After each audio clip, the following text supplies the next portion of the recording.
Alors aujourd'hui nous allons parler argent, pépette, monnaie, donc nous allons parler prix. Les entrepreneurs ont toujours une difficulté à fixer leur prix, se demandent toujours combien je dois mettre, est-ce que c'est trop, est-ce que c'est pas assez. On se projette souvent à la place de son client, on se dit ah bah oui non mais ils ont pas de sous, ah mais non mais personne ne pourra payer ce prix-là. Bon, c'est complètement faux en fait, hein.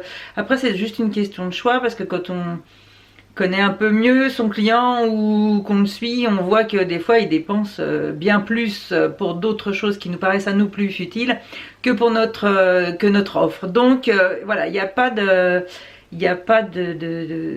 à se dire les gens ne pourront jamais payer, c'est pas vrai. Alors comment, je vous propose plusieurs solutions pour déterminer votre prix. Donc déjà le prix c'est la combinaison entre la valeur que vous donnez, d'accord. C'est là où souvent il y a un travail personnel à faire sur l'estime de soi et la valeur qu'on se donne. Ensuite, il y a la valeur perçue par le client, donc c'est-à-dire il faut arriver à mesurer qu'est-ce que ça va rapporter au client d'acheter notre offre en fait. Qu'est-ce qui dans quel état entre guillemets, ou qu'est-ce que ça lui aura, qu'est-ce qui va changer en fait dans sa vie ou dans son besoin, qu'est-ce que ça apporte vraiment, qu'est-ce que ça va lui apporter. Donc c'est pas lié au temps qu'on va y passer, c'est pas forcément lié, c'est vraiment lui, qu'est-ce que ça va lui changer.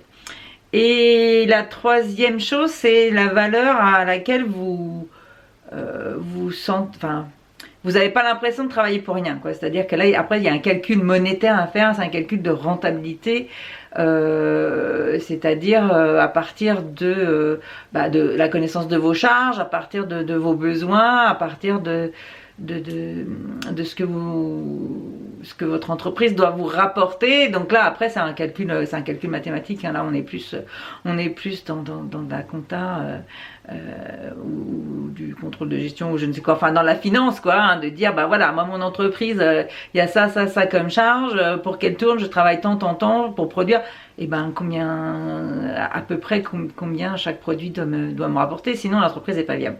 Donc il y a aussi cette dimension là quand même à intégrer dans votre prix. Donc je vais vous donner un exemple de valeur perçue par le client. Donc là je vais le lire, hein, parce que je ne le connais pas par cœur. C'est une petite histoire. Donc vos prestations sont trop chères. Donc Guillaume et Chantal, hein, possèdent une maison chauffée au fioul. C'est l'hiver et le chauffage tombe en panne. Guillaume grelotte toute la journée et finit par demander à Chantal si elle accepte de rester à la maison le lendemain pour faire venir un plombier en urgence. Bon là il y a une parenthèse sur la misogynie, mais ça ne va pas être le sujet du jour. Le lendemain, le plombier arrive et fait le tour de l'installation pendant 12 minutes. Il colle son oreille sur les canalisations, regarde la chaudière sous tous les angles, il ouvre sa boîte à outils, saisit un petit marteau et donne un petit coup sec sur un angle du tuyau qui longe le mur au sous-sol. La chaudière repart, le chauffage est fonctionnel. Chantal entend les glouglous à travers les canalisations, elle est ravie. Elle demande « Combien vous dois-je » Le plombier répond 200 €. Chantal fait le chèque, mais ne peut s'empêcher de penser que 200 €, c'est tout de même cher pour 15 minutes de travail. Le soir, Guillaume rentre du travail et constate avec plaisir que le chauffage est réparé. La température est agréable, il soupire de satisfaction. Il dit à sa femme « Il est bon le plombier et il a visiblement su résoudre notre problème. Combien a coûté la réparation ?» Chantal répond 200 €. Guillaume s'écrie « C'est cher. Est-il resté longtemps ?» Chantal, 15 minutes environ. Guillaume, quoi? On va lui demander une facture détaillée. Ils envoient un mail au plombier lui demandant de leur fournir le plus rapidement possible une facture détaillée de son intervention. La réponse arrive 15 minutes après. Objet, facture destinée à Guillaume et Chantal, 200 €. Détail des travaux, coup de marteau, 1 €. Savoir où il fallait mettre le coup de marteau, 199 €, total 200 €. Donc vous voyez que ça n'est pas le temps passé qui va justifier le prix, mais c'est l'expertise et surtout la valeur. C'est-à-dire qu'ils ont payé 200 € mais ils ont chaud. Donc voilà, c'était en urgence, il fallait réparer le chauffage. Donc ça valait largement les 200 €. Ensuite, un petit exemple pour dire la valeur, alors la valeur qu'on se donne. Et c'est plutôt la valeur la valeur à laquelle on se sent rémunéré correctement. Alors, ça c'est un exemple d'une cliente qui a suivi ma formation et qui l'autre fois nous a expliqué qu'elle avait une cliente qui lui a demandé une prestation et elle n'avait pas vraiment envie de la faire, ça lui demandait du déplacement, ça lui demandait des choses qui lui plaisent pas vraiment, ça lui demandait, bon voilà. Et donc une de ses amies lui a dit, bah écoute, réfléchis, à quel prix